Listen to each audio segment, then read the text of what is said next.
Hey guys, it's Kelsey. I'm back with the telephone game YouTube hop with the Secret Not Secret Kit Club. So this is our third round doing this, and I have another amazing team. So this time I am on the Scrappy Shenanigans team. I will link everybody below.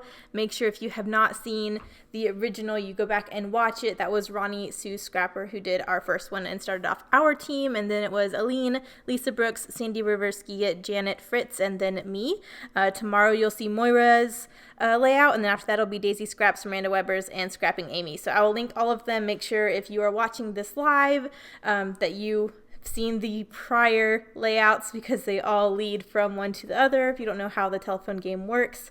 The first person creates a layout. It could be an original, it could be based on another layout or sketch or whatever, and then they pass it to the next person who scraps lifts it, and then they send their final layout to the next person who scraps lifts it. No one sees the prior layouts other than the person right before them. It's a really fun game. I've really enjoyed doing it. So Janet Fritz was the one right before me, so you would have seen her original layout at the beginning of this video. Make sure you go check out her process video before you watch mine.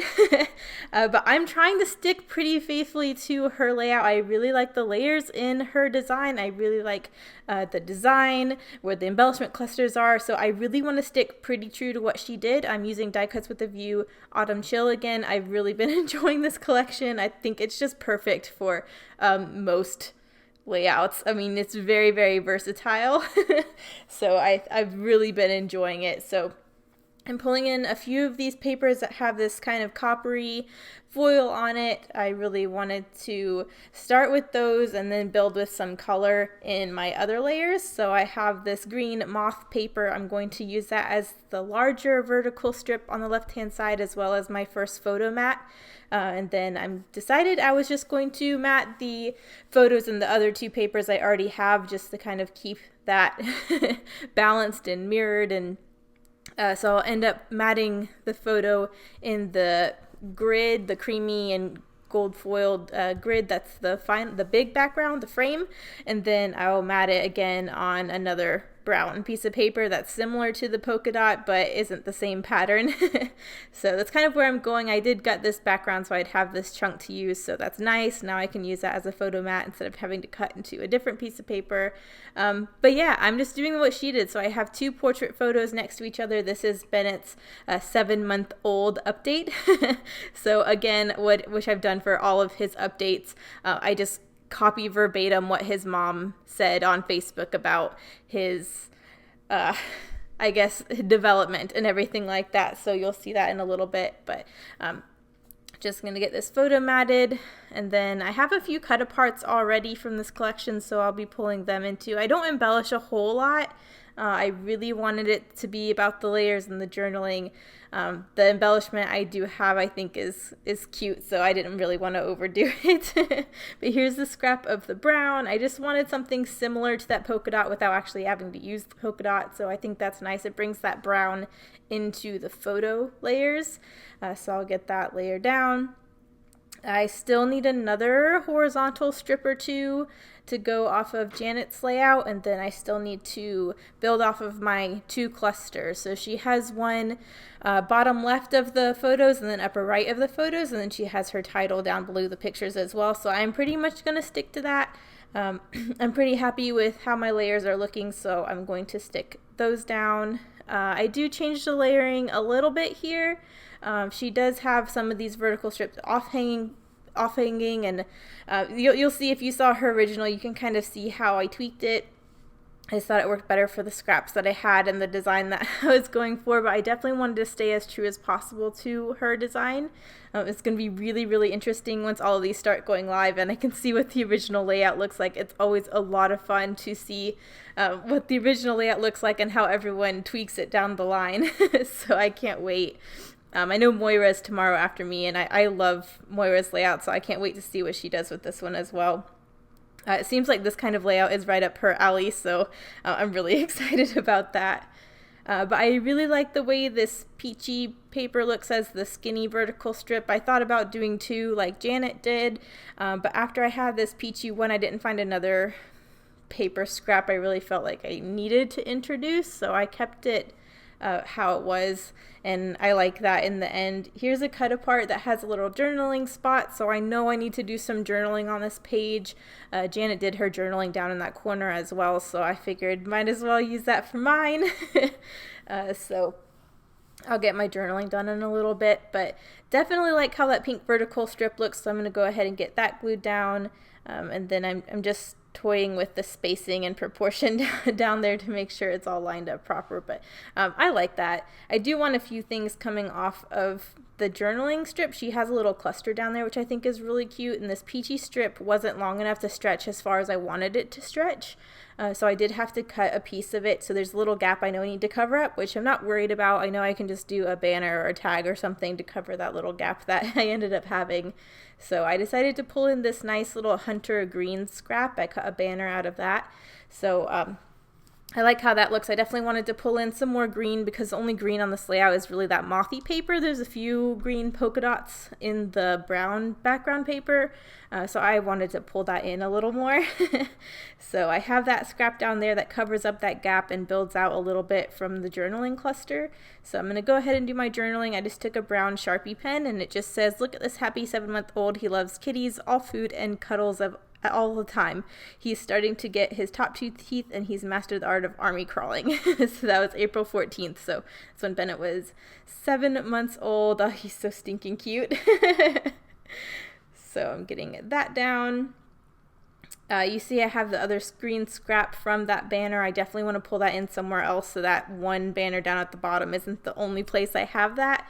So I decided I would cut a banner out of this piece as well to come out from the cluster that'll be on top of the photos, just so that's balanced across the page.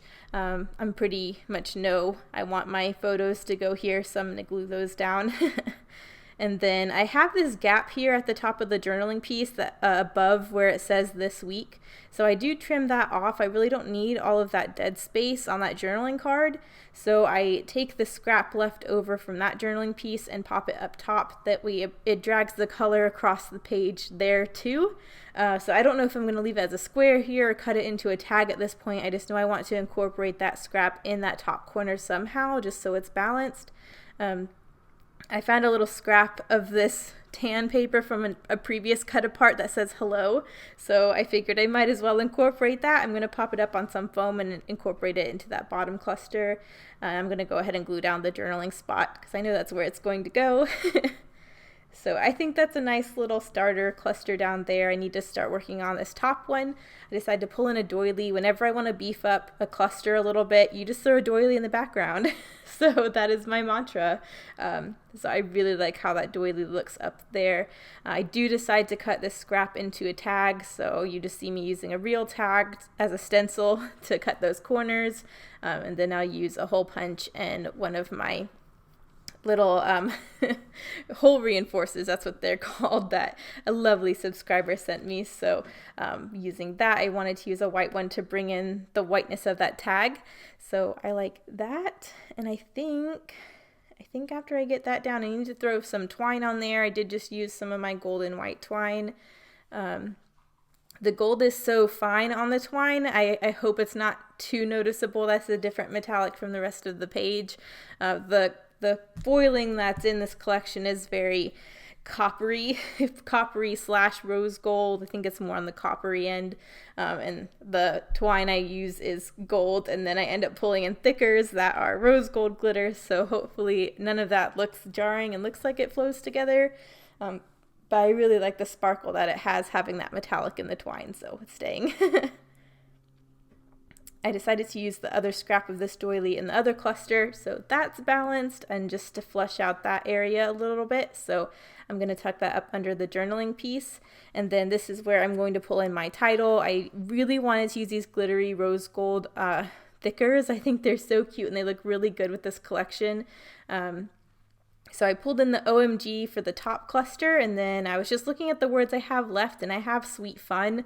So I figured I would make that my title. I have everything in my journaling, so I didn't really think I needed to label this, 7-month update or whatever, because that's already in the journaling.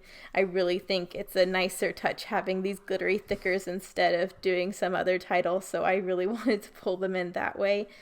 So I like how that looks. I like that it's on top and bottom of the photo, so that glitter is balanced as well. And then again, there's some asterisks I have in another rose gold glitter font that is basically the same as this this packet. So I did throw 2 of those on the page just as an embellishment and to throw that glitter around the page a little bit more. And I thought I was almost done here. I wanted a little something else. It's kind of bothering me, this gap at the top of the page between the tag and the vertical layers on the left. That gap is looking weird to me. I want to put something there. But if I put something there, I feel like I needed to put something on the bottom as well. So I have this scrap of this peachy paper. I went in with a scallop border punch, and I'm just cutting a decorative edge to throw on top and bottom of the photo just to add a little bit more interest and to fill that gap in a little bit. So I'm going to peel the title up a little bit just so I can tuck that under, but I really like how that adds another peachy element, so that's more balanced, but also fills in that space a little bit and adds a decorative edge, so I really like that. So I'm going to add this at the top. I think I'm done after this. But yeah, that little gap there was bothering me for some weird reason, so I just felt like I needed to put something there. So I like that though. I thought about, I add it on the other side of the tag as well, so it kind of runs across the top of the whole photo, top and bottom. So, but other than that, I think I'm done. Yep, here are the close-ups. So this is my finished layout. Here are the close-ups. Make sure you check out everyone else who's playing along. We are not the only team doing this. This is the Scrappy Shenanigans team, so make sure you check out everyone else. I will link my teammates below so you can follow along where this process started and where it ends up. Thanks for watching, guys. Bye.